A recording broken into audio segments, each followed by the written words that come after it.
Иш чаштан көп, убакыт жок. Ал эми биз жетекчилер менен жерине маектешебиз.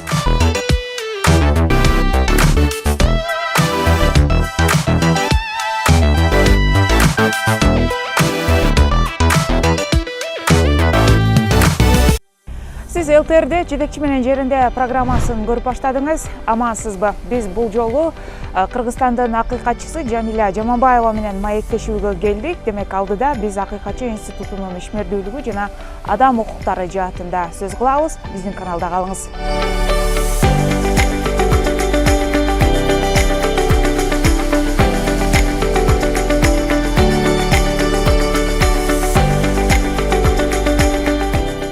Эки миңден ашуун кайрылуулар келип түштү жазуу түрүндө.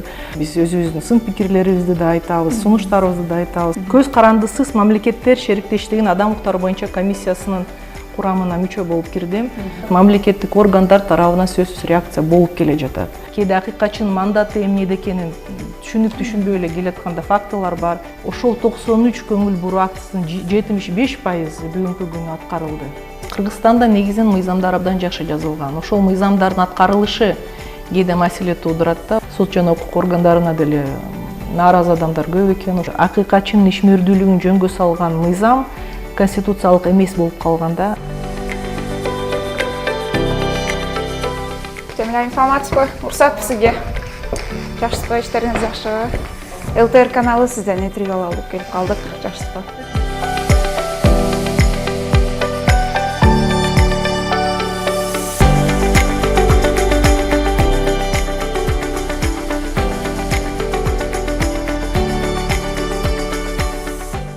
Жамиля, биринчиден бизге ушул программа үчүн атайын убакыт бөлгөндүгүңүзгө ыраазычылык билдиребиз.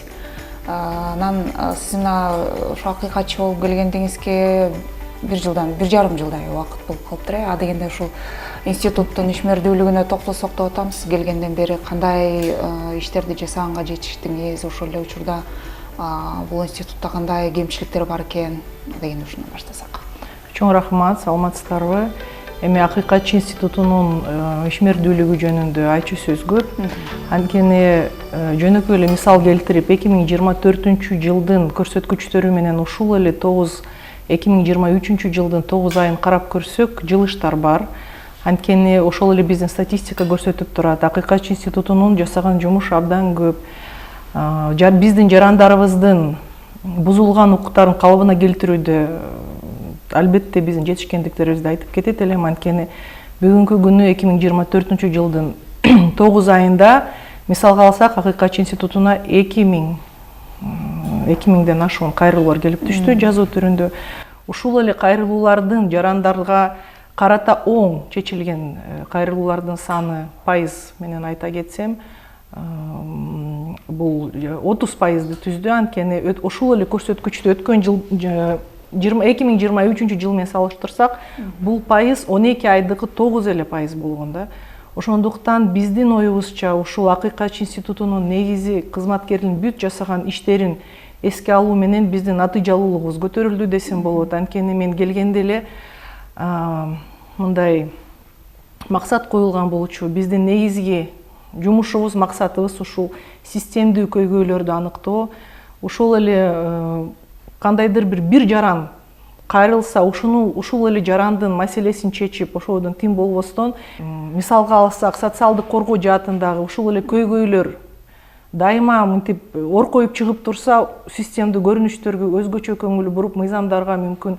Эми Акыйкатчы институтунун законодательный инициативасы жок, право, мыйзам демилгелүү укугу жок. Ошондуктан биз эми жогорку кеңештин парламенттик контролду жүргүзүүчү орган катары биз сөзсүз жогорку кеңеш аркылуу кандайдыр бир мыйзамдарга кемчиликтер бар болсо, эгерде адам укуктарынын абалын жакшыртуу жаатындагы мыйзамдарды өркүндөтүү маселеси боюнча сөзсүз биз өзүбүздүн сунуштарыбызды берип келе жатабыз. Анткени 2023 жылдын 9 айында мисалга алсак 63 мыйзам долбоорлору келип түштү.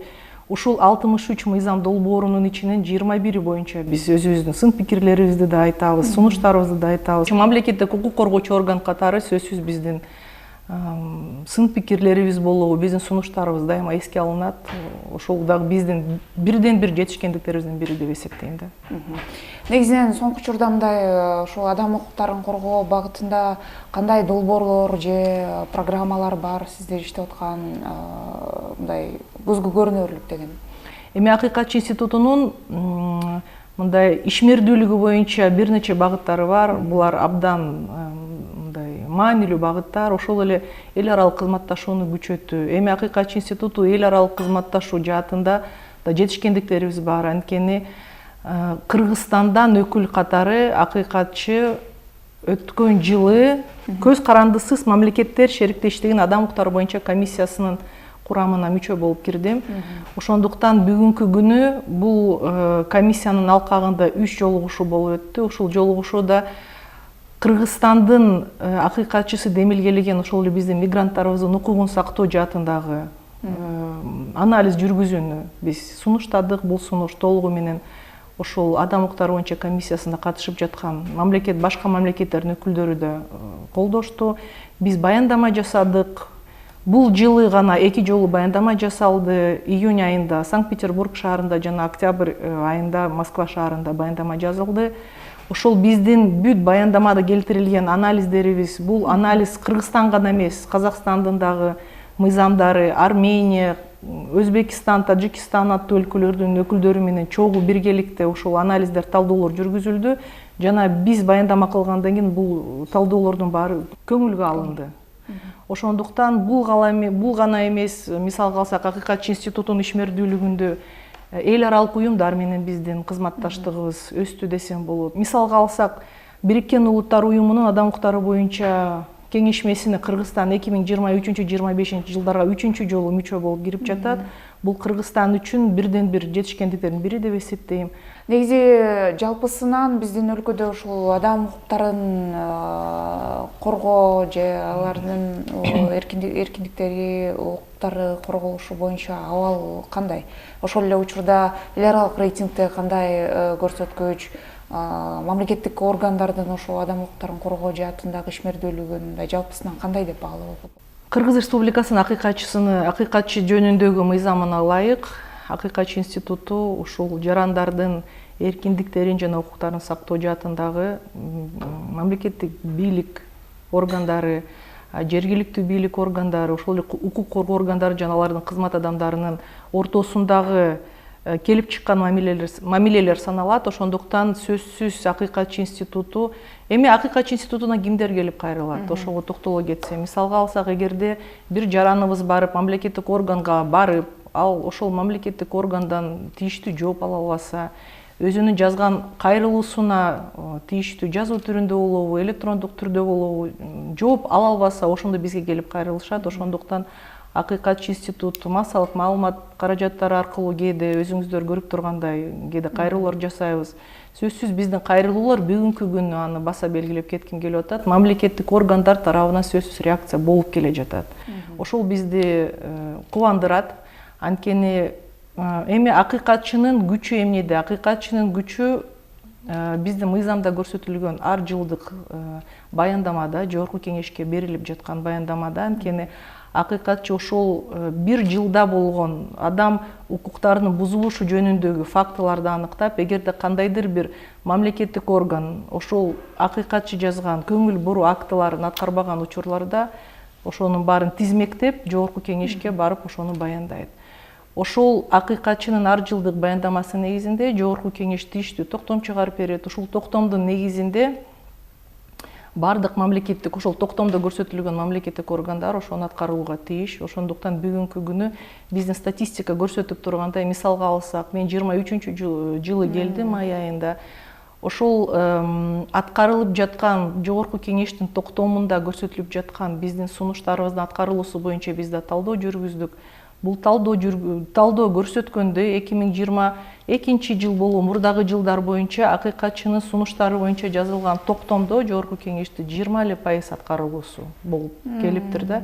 Бирок бүгүнкү күнү биз бул көрүнүштү көбөйтөлү деген биздин максатыбыз бар. Анткени бүгүнкү күнү ошол эле мисалга алсак, 2023 жылдын 12 айында Акыйкатчы институту тарабынан 40 эле көңүл бур актылар мамлекеттик органдарга жолдонгон.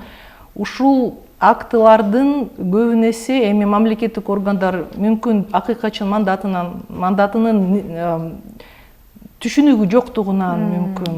Ошондуктан мен айтып эле келе жатам, бизге агартуу иштери да керек, бизге мамлекеттик органдарды иштеп жаткан кызматкерлер деле кээде акыйкатчынын мандаты эмнеде экенин түшүнбөй эле келатканда фактылар бар. Ошондуктан бүгүнкү күнү өткөн жылы 12 айдын ичинде 40 эле көңүл бур актысы жазылса, 9 айда 2024 жылдын 9 айында акыйкатчы институттарынын 93 көңүл бур актысы жиберилди. Ошол 93 көңүл бур актысынын 75% бүгүнкү күнү аткарылды. Ошондуктан бул дагы биздин жетишкендик. Анткени ар бир кызматкер, акыйкатчы институтуна иштеп жүргөн ар бир кызматкер, биз ар бир жазып жаткан биздин көңүл бур актысы болобу, биздин ошол пресс-релиз жазып жүргөн, массалык маалымат каражаттарына жазып жүргөн маалыматтар боюнча деле тыкыр баарын дыкаттык менен биз иликтейбиз. Анткени ар бир тамгасы, ар бир биз берип жаткан маалымат ушул чындыкка дал келиши керек деп эсептейм да. Ошондуктан мамлекеттик органдар тарабынан бүгүнкү күнү кандайдыр бир оң реакциясы бар, аны да айткым келип жатат. Анткени ошол эле ички иштер министрлиги болобу, ошол эле башкы прокуратура болобу, ошол эле социалдык коргоо кызматынын кызматкерлери болобу. Бирок эми бүгүнкү күнү биздин өлкөдө укук бузуулар дагы эле бар, аны деле айтып кетиш керек. Анткени эми бул укук бузуулар Кыргызстанда гана эмес, бул ар бир өлкөдө бар. Ошондуктан укук бузуулар Кыргызстанда гана бар деген ойдон мен алысмын. Анткени эми ушул ишмердүүлүгүмө байланыштуу чет мамлекеттерге деле чыгып жатам. Мисалга алсак, быйыл жазында мен Финляндияга барып келдим. Финляндияда ошол адам укуктары боюнча институтунун чакыруусу менен бардым. Мисалга алсак, акыйкатчы институту Б статусуна бүгүнкү күнү. Бул Б деген статус эл аралык мыйзамдарга толугу менен шайкеш келбеген, Париж принциптерине толугу менен шайкеш келбеген моменттерди айгинелейт. Ошондуктан Финляндияга баргандан кийин бул эң жогорку А статуска болгон өлкө адам укуктары боюнча. Ошол эле адам укуктары боюнча биз сурадык, ошол жактан доклад жасап, Кыргызстандагы адам укуктарынын жана эркиндиктери жаатындагы биздин абалды түшүндүрүп бердик. Акыйкатчы институту кандай ишмердүүлүгү эмнеден түзүлөт, кандай иштерди Кыргызстан негизинен ушул жаатта алып баргандыгы жөнүндө мен доклад жасап айтып бердим. Ошондо мен үчүн абдан кызыктуу нерсе болду. Ошол эле Финляндияда 5,5 миллион жашаган калкында 11 миңге жакын арыз келип түшөт экен да. Эми 2023 жылдын статистикасы боюнча биздин статистикабызды карасак, биздин 7,5 миллион калкыбызда дагы ошондой эле 11 миңге жакын арыз келип түштү 2023 жылдын жыйынтыгы менен. Ошондуктан менин оюмча эми ар бир өлкөдө демократияны тук тутуп жаткан деле өлкөлөрдө адам укуктары бузулат экен да. Ошондуктан бизге окшогон акыйкатчы институттары сөзсүз керек. Акыйкатчы институттары, омбудсмен институттары, биз өз ара иш пландарыбыз бар. Биздин мисалга алсак, чет мамлекеттерде жүргөн жарандарыбыздын укуктарын, сөзсүз Кыргызстандан чыгып кеткен жарандарыбыздын укуктары биз үчүн дагы абдан маанилүү. Анткени биздин макамыбыз боюнча акыйкатчы жалаң эле Кыргызстанда жашаган жарандардын же адамдардын укугун эле коргобой, ошол эле чет мамлекеттерде жүргөн кыргызстандыктардын укуктарын дагы коргойт.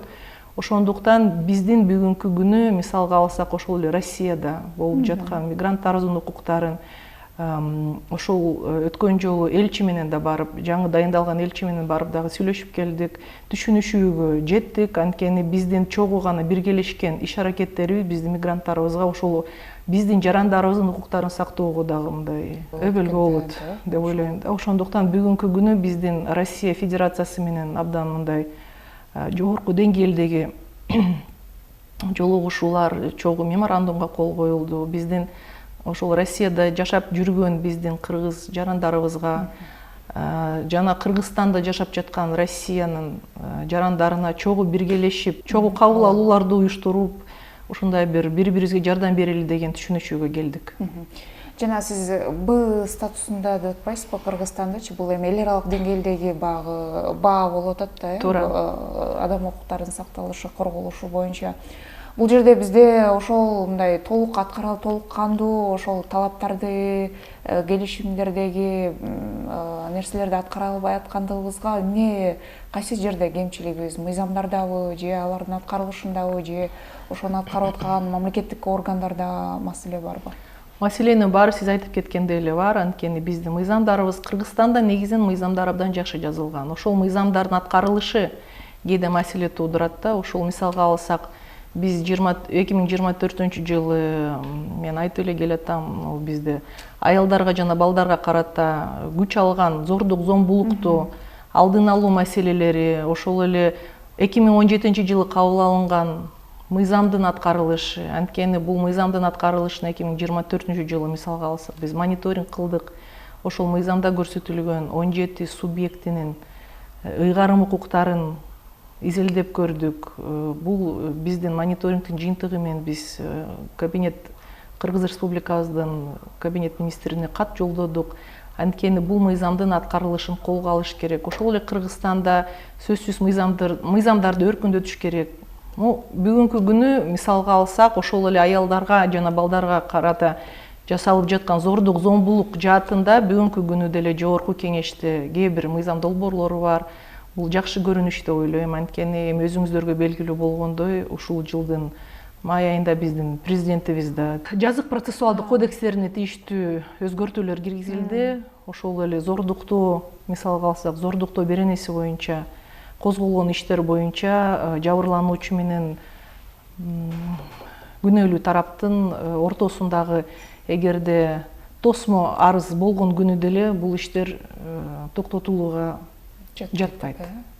Ошондуктан бул жакшы көрүнүш. Анткени биздин өлкөдө биздин жабыркаган адамдар бул принциптердин бири, ар бир кылмышкер өз жазасын алат деген түшүнүк болуш керек. Ошондуктан ошол эле мен кайра мыйзамга, ошол үй бүлөлүк зордук зомбулуктан коргоо жана сактоо деген мыйзамга кайра өтсөм, биздин мониторинг менен жерлерде жергиликтүү өз алдынча башкаруу органдары болобу, ошол социалдык коргоо органдарынын түшүнүктөрү деле жок экен. Өз ара ошол мыйзамда көрсөтүлгөн 17 субъектинин өз ара аракеттенүүсү абдан төмөн экен. Ошондуктан Акыйкатчы институту тарабынан түшүндүрүү иштери деле жүргүзүлүп келе жатат. Биз эл менен жолугушууларда деле мисалга алсак, 2 күн болду, Кара Кол шаарынан келдим, Ысык Көл облусунун тургундары менен жолуктук.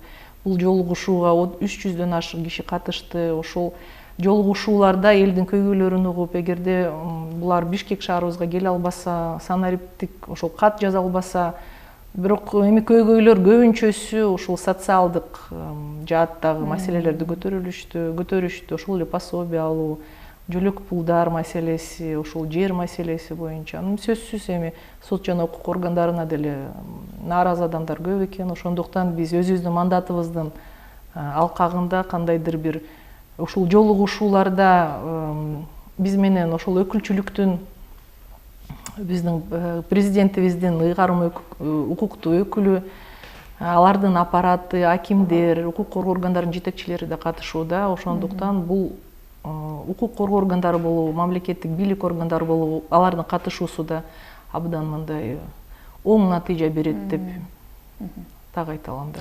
Ошо сиз айткандай укук коргоо органдарына болгон элдин ишеними, эми бул ишенбөөчүлүк болуп келет да дайыма элечи. Эми ага ар кандай себептер бар, бирок эми соңку учурда кандай мындай элдин ишеними кандай болуп калды?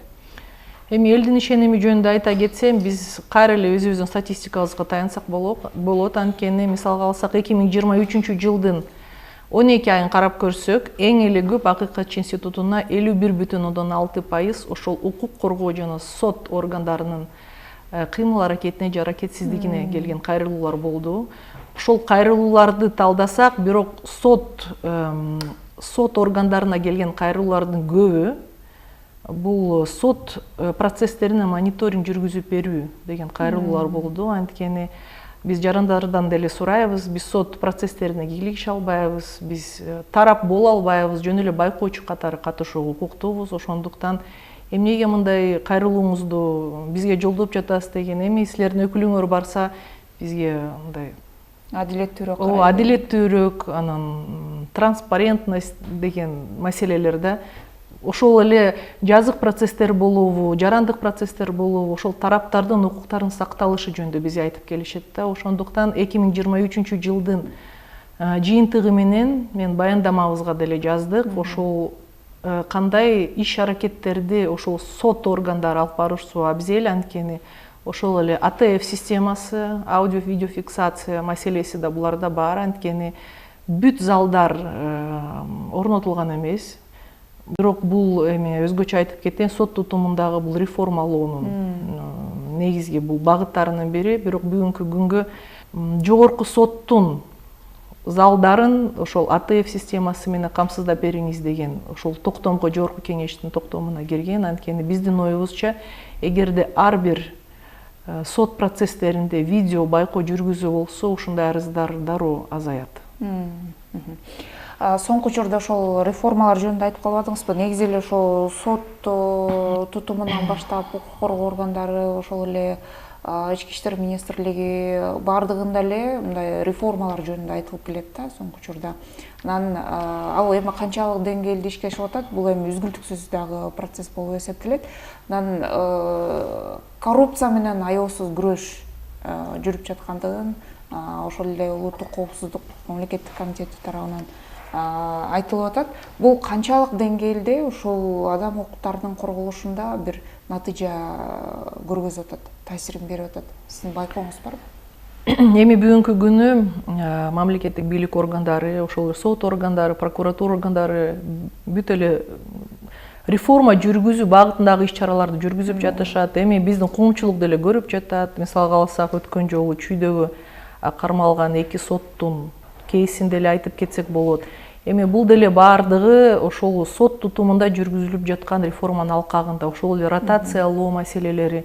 Менин оюмча, ошол реформалар ишке ашса, толугу менен сөзсүз натыйжалуу болот. Анткени элдин ишеними деле көтөрүлөт. Ошол эле мен айтып аткан АТФ системасын мисалга алсак, биздин мыйзамдарда ошол аудио видео фиксация системасы жалаң гана кылмыш процесстеринде жүргүзүлүүсү каралган. Бирок бүгүнкү күнү биздин сунушубуз боюнча, биздин ошол ар жылдык баяндамабызга кирип калган бүт эле мыйзамдарга киргизүү, өзгөртүү киргизүү жолу менен административдик иш болобу, жарандык иш болобу, эгерде 100% ошол АТФ системасы иштесе, бизге түшкөн арыздар 90% азаят деп ишенем. Анткени ошол бизге жазылган кайрылуулардын көбү ошол соттук процесстердеги болгон адам укуктарынын бузулушу жөнүндө кайрылуулар. Негизинен сиздерге кандай мындай кайсы маселелер боюнча көбүрөөк кайрылуулар түшөт? Ошол эле адилетсиздиктен уламбы же башка дагы маселелер? Бизге негизинен көп эле кайрылуулар келип түшөт.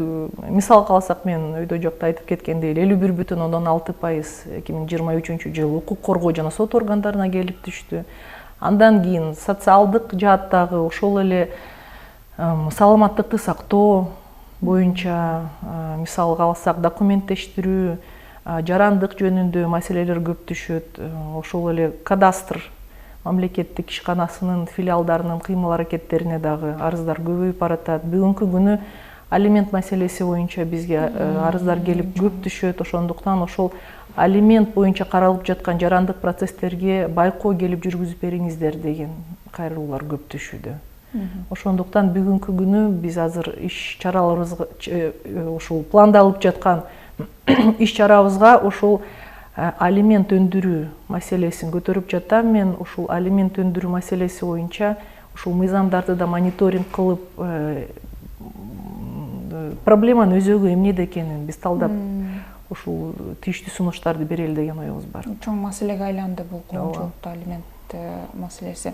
Эми өзүңүз билгендей, соңку учурда сиз жогоруда дагы айттыңыз, аялдарга, балдарга карата зордук зомбулук бизде өтө күч алып кетти деп айтсак деле болот.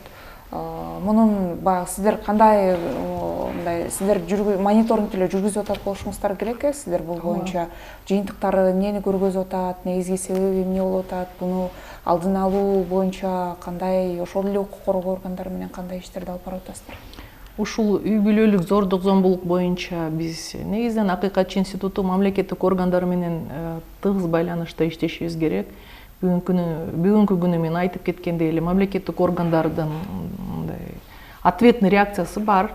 Анткени биздин каттарыбызда деле ошонун баары көрүнүп атат. Анткени 23-жылы мен май айында бияка келгенде ошол бүт акыйкатчы киргизип жаткан көңүл буруу актылардын баары талданды. Эгерде көңүл буруу актылары эмнегедир, эмне себептер менен аткарылбаганы, мамлекеттик органдардын эмне негиз менен бизге кайра жооп кайтарганы бүт талданды. Ошондуктан бүгүнкү күнү биздин жумушубуз кичине багыты өзгөрдү. Ошондуктан ар бир жазылып жаткан көңүл буруу актына биз абдан мындай кылдаттык менен мамиле кылабыз. Ошондуктан ар бир актыбыз боюнча мен айтып кеткендей эле 93 бүгүнкү күнү жазылган 93 көңүл буруу актынын 75% аткарылды. Анткени ошол мамлекеттик органдар тарабынан ооба силер келтирип жаткан жүйөлөр негиздүү деген жооптор келип жатат. Ошондуктан мени бул кубандырат. Анткени мамлекеттик органдар тарабынан мындай ответная реакция бар биздин жумушубузга. Эми сөзсүз аткарбайм деген органдар дагы бар. Мисалга алсак, бүгүнкү күнү 93 киргизилген көңүл буруу актынын 5-өөсү аткарылбайт деген жооптор келди. Бул бүт 5 келген биздин көңүл буруу актыларыбызга жообубуз бул соттор кеңешинен келип түштү. Анткени бүгүнкү күнү бизге мен өйдө айтып кеткендей эле абдан көп арыздар келип түшөт соттордун кыймыл аракеттерине. Эми сөзсүз акыйкатчы катары биз соттор кеңешине деле көптөгөн арыздарды, кайрылууларды жолдойбуз, бирок эмнегедир бул биз жолдогон көңүл буруу актылардын көбү канааттандырылбайт.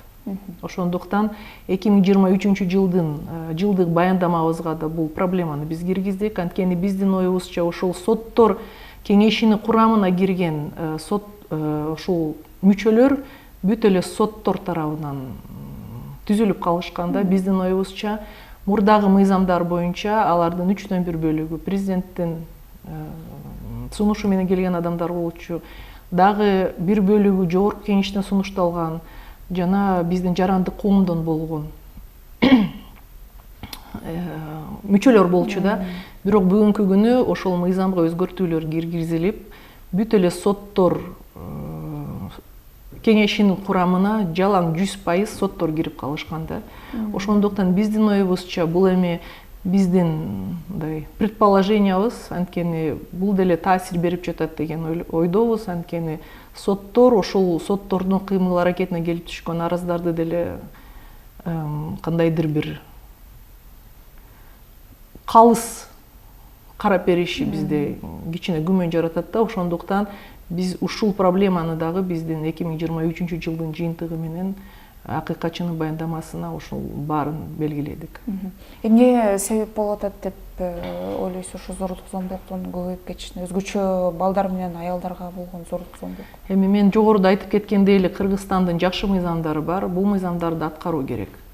Менин оюмча ошол 2017 жылы кабыл алынган үй бүлөлүк зордук зомбулуктан сактоо жана коргоо мыйзамы бизде толук кандуу иштебейт. Анткени мен айтып кеткендей эле жергиликтүү өз алдынча башкаруу органдары болобу, социалдык коргоо кызматкерлери болобу, ошол мыйзамда көрсөтүлгөн 17 субъекттин өз ара аракеттенүүсү абдан эле төмөн.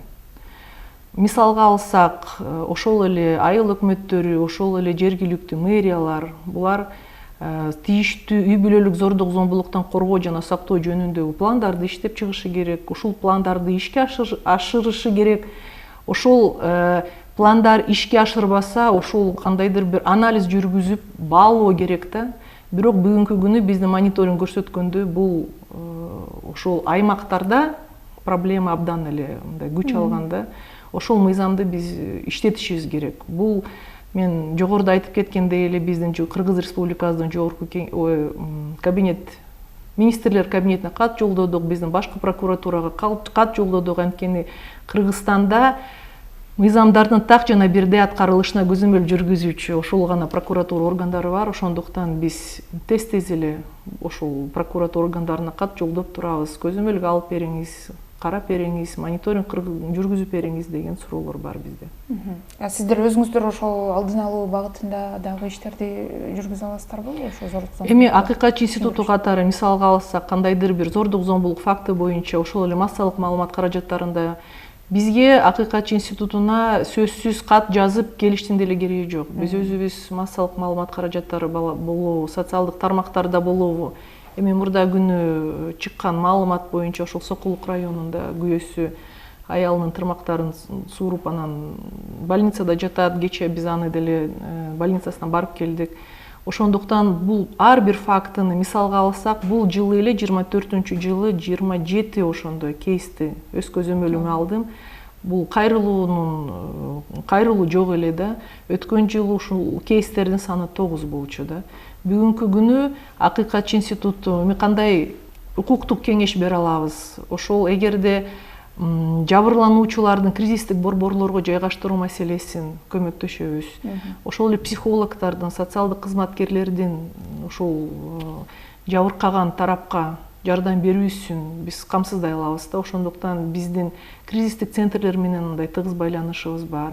Ошол эле адвокаттар, юстиция министрлигине караштуу акысыз юридикалык жардам көрсөтүүчү кызмат бар. Бул кызмат менен бизде меморандумга кол коюлган. Ушул меморандумдун алкагында ошол акысыз юридикалык жардам көрсөтүүгө биз көмөктөшөбүз да. Ошондуктан эгерде кандайдыр бир бизге жабырлануучулар келип, тергөө маалында кандайдыр бир менин укугум бузулатат деген кайрылуулар келип түшүшө, сөзсүз биз укук коргоо органы болобу, мамлекеттик органдар болобу тийиштүү кайрылууларды жасайбыз. Анан реакция болот.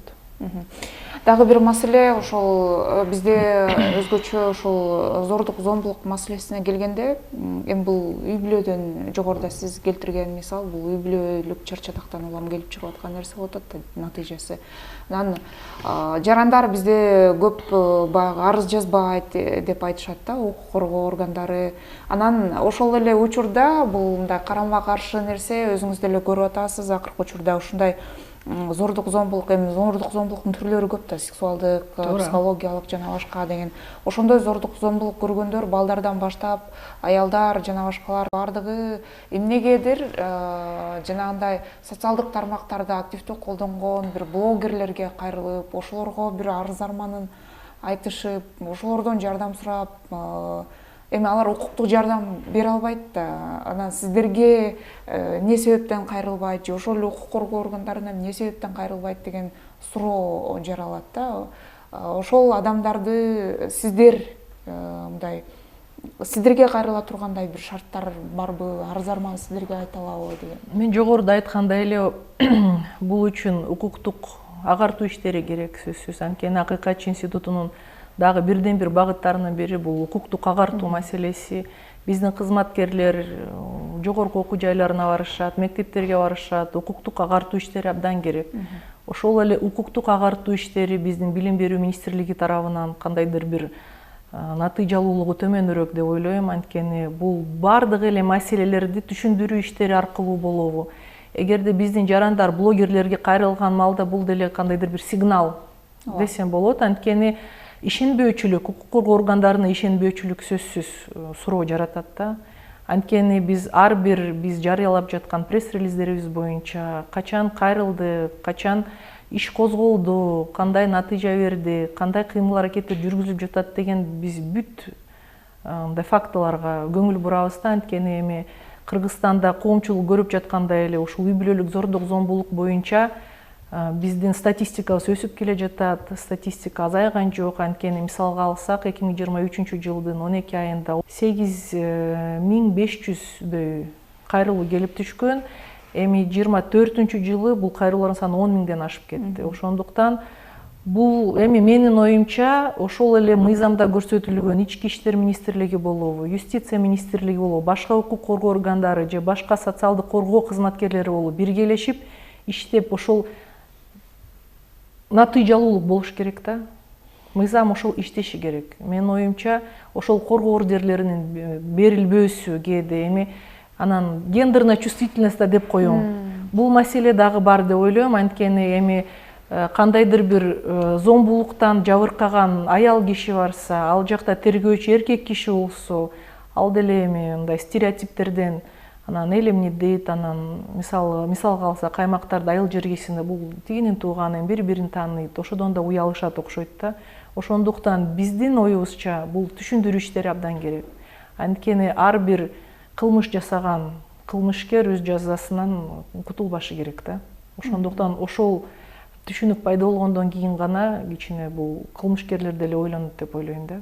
Бизде Акыйкатчы институтунда 115 деген акысыз шыр байланышыбыз бар. Ошол жака чалса номерлер сакталып калат. Эгерде биздин кызматкерлер түнү болуп калса, мисалга алсак, бул жумуш күнү болбой калса, ошол эле номерлер бизде сакталат. Ошол номерлерге биздин кызматкерлер кайра чалышат. Бизге келе албаса, биздин кызматкерлер алардын үйлөрүнө барышат. Анткени эми Акыйкатчы институту катары, эгерде адамдын укуктары бузулуп жаткан деген ар бир факт боюнча биз мындай тыкыр иликтөө жасайбыз да. Ошондуктан биздин ишибиздин маңызы ошондо. Эгерде кандайдыр бир жаран болобу, сөзсүз бул Кыргызстандын жараны болууга деле тийиш эмес да. Анткени ар бир эле адамдын, Кыргызстанда жашап жүргөн адамдын укуктарын коргоого биз тийишпиз. Эми ар кайсы багыт, ар кайсы эми жааттарда бузула берет экен. Ошондуктан бизге келип түшкөн бүгүнкү күнү кайрылуулардын саны өсүүдө. Сөзсүз биз ушул кайрылууларды анализдеп, кайсы укук бузууларга, кайсы системдүү укук бузууларга өзгөчө көңүл буруу экенин биз талдап жатабыз. Ар бир 3 ай сайын ошол келип түшкөн кайрылуулардын маңызы боюнча улообу, эгерде кайталанган арыздануучулар болсо, ошол деле бизди тынчсыздандырат. Анткени ошол эле маселе боюнча бир нече жаран келип кайрылса, бул да системдүү көйгөйдүн бар экендигин аныктайт да. Мисалга алсак, Акыйкатчы мүчө катары биздин кабинет министрибизде адам укуктары боюнча комиссиясынын мүчөсү болуп саналат. Ошол эле комиссияда Кыргызстан боюнча кандай адам укуктарын коргоо жана өркүндөтүү жаатында кандай иштер боюнча ошол жакта маалыматтар угулат. Мисалга алсак, Акыйкатчы институту өткөн жылы ошол жабык мекемелерде жайгашкан биздин жарандарыбыздын майыптыгы бар боюнча маселесин көтөрдү. Анткени бүгүнкү күнү ошол биздин мыйзамдарда мүчөлүштүктөр бар. Бүгүнкү күнү биздин сунушубуз боюнча социалдык коргоо министрлиги тийиштүү положение, тийиштүү жобо чыгарып, ошол жобо бүгүнкү күнү макулдашууда да жогорку кеңеште. Ошондуктан менин оюмча ошол жабык мекемелерде бүгүнкү күнү жаза өтөп жаткан биздин жарандарыбыздын майып болуп, бирок ошол жабык мекемелерде майыптыгын аныктоого мүмкүн эмес да. Ошондуктан бул маселе да биз тарабынан көтөрүлдү. Бүгүнкү күнү Кыргызстандагы мыйзамдарды өркүндөтүү боюнча 5 мыйзамга өзгөртүү киргизүү сунушталды. Ошол Акыйкатчы институту тарабынан киргизилген ушул сунуштардын баары негизинен эле көңүл бурулат жогорку кеңеш тарабынан жана көңүлгө алынат да. Ошондуктан бул дагы абдан жакшы оң натыйжа берет деп эсептейм да. Сиздерге түшүп аткан кайрылуулардын көп болуп атышы бул эмнени билдирет? Ошол эле укуктардын бузулуп атканын көбөйүп атканынанбы, же сиздерге болгон ишеним көбөйүп атат десек болобу? Эми менин оюмча ошол эки фактор деле экөө тең бар болуш керек деп ойлойм. Мүмкүн биз деле эми акыркы жылда Акыйкатчы институтунун мандаты жөнүндө абдан көптөгөн иштерди өткөрүп жатабыз. Мындай тегерек столдорду өткөрүп жатабыз, элге түшүндүрүү иштерин жүргүзүп жатабыз. Биз жарандарга кандай жардам бере алабыз? Кандай жаатта, кандай мындай бүгүнкү күнү эми бизге келип жаткан кайрылуулардын статистикасын карап көрсөк, мурдагы жылы бизге кичине башка мындай маңыздагы кайрылуулар келип түшкөн. Эми ошол эле Караколго барып Ысык көлдүн кайрылууларын карап көрсөк, сиз президентке кайрылыңыз, сиздин ошондой укугуңуз бар экен деген мындай түшүнүктөр пайда болду да. Ошондуктан бул биздин бүт ишмердүүлүгүбүз, бүт кыймыл аракетибиз ушул адам укуктары жаатындагы абалды жакшыртуу. Ошол түшүндүрүү иштерин мындай эл менен жолугуу форматында эле жүргүзүп атасыздарбы? Эл менен жолугуу форматында болобу, жогорку окуу жайларга дагы барып жаткан немелерибиз бар. Кээде каттар да түшүп турат, ошол жогорку окуу жайларынын жетекчилеринен, ошол эле мектептер болобу, түшүндүрүү иштери бизде абдан мындай активно. Негизи жалпысынан бизде ошол жогоруда мыйзамдарды айттыңыз, мүчөлүштүктөр бар, кемчиликтер бар, бирок мындай жалпысынан Кыргызстан адам укуктары жаатында мыйзамдар жакшы экендигин бул эл аралык бир изилдөөлөр дейбизби, же эксперттер тарабынан айтылып келет буга чейин эле мындай мыйзамдар жакшы экени. Бирок ошентсе дагы ушул адам укуктарын, эркиндиктерин коргоодо баягы камсыздоочу механизмдерди жакшыртуу зарылдыгы барбы? Зарылдыгы бар, сөзсүз. Анткени мисалга алсак ошол эле Акыйкатчы институту жөнүндө айтып берейин. Бүгүнкү күнү Акыйкатчы институту 2002-жылы кабыл алынган мыйзамдын негизинде өз ишмердүүлүгүбүздү алып бара жатабыз. Бирок ошол эле мен жогоруда айтып кеткен статус А деген макамга ылайык ошол макамды алалы деген ой болсо биздин конституциябызда да белгиленген.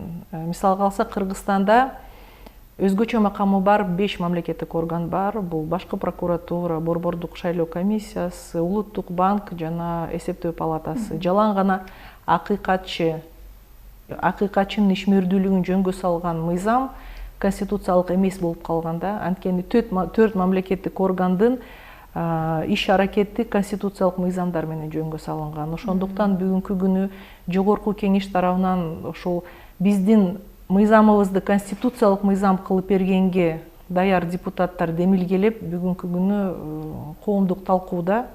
Ошондуктан биздин оюбузча бул биринчи кадам болот эле, анткени ушул конституция акыйкатчынын ишмердүүлүгүн жөнгө салган конституциялык мыйзам кабыл алынып калса, бул Кыргызстан үчүн негизинен адам укуктары жаатындагы биздин аброюбузду да көтөрмөк. Биздин ошол эл аралык уюмдардын арасындагы ошол немеге көңүл буратпайбызбы? Рейтингтерге, ошол рейтингтерибиз деле өсмөк. Ошол эле Кыргызстандын инвестициялык жагымдуулугу бул баардыгына таасир этет. Ошондуктан бүгүнкү күнү эгерде биздин депутаттарыбыз демилгелеген акыйкатчы жөнүндөгү конституциялык мыйзам колдоо тапса, биз абдан жакшы биздин жетишкендик болот. Кыргызстан үчүн негизинен абдан жакшы жетишкендик болот эле деп эсептейм. Бул макам эле жогорулатылып атабы мыйзамдын же өзгөртүүлөр киргизилеби? Өзгөртүүлөр киргизилет. Анткени биздин бүгүнкү күндө аракеттеги биздин мыйзам ошол Париж принциптерине толугу менен шайкеш келбейт. Ошондуктан Б статусунда акыйкатчы институту. Биздин оюбузча эми Орто Азияда бүт эле акыйкатчы институттары Б макамына ээ экен. Ошондуктан биз Кыргызстан биринчилерден болуп ошол А макамына ээ болсок деген биздин абдан мындай максатыбыз бар да.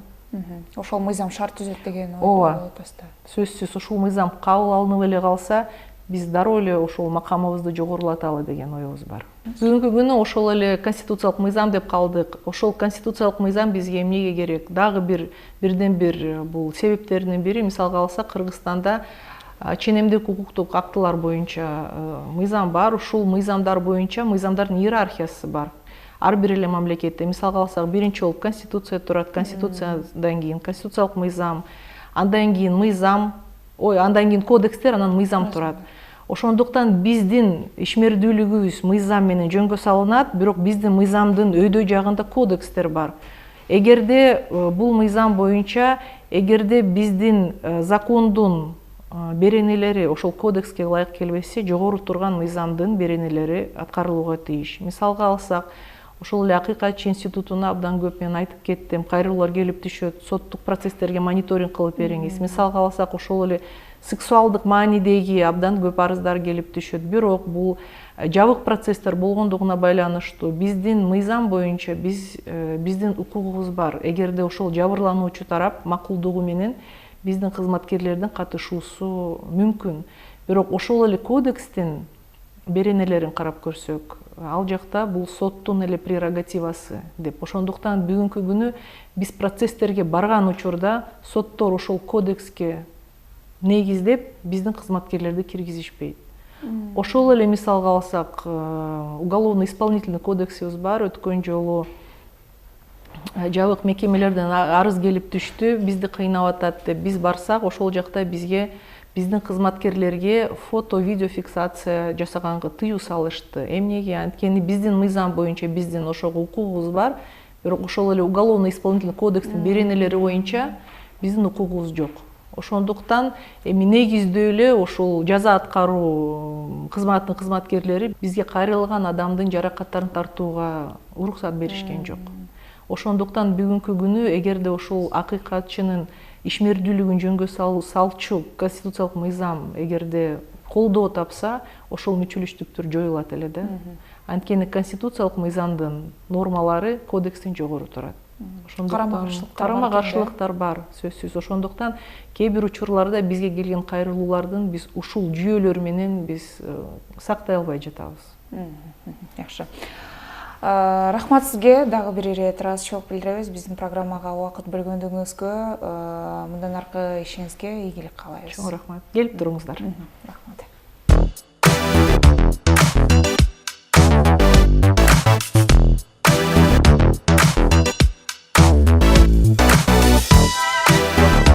Иш жаштан көп, убакыт жок. Ал эми биз жетекчилер менен жерине маектешебиз.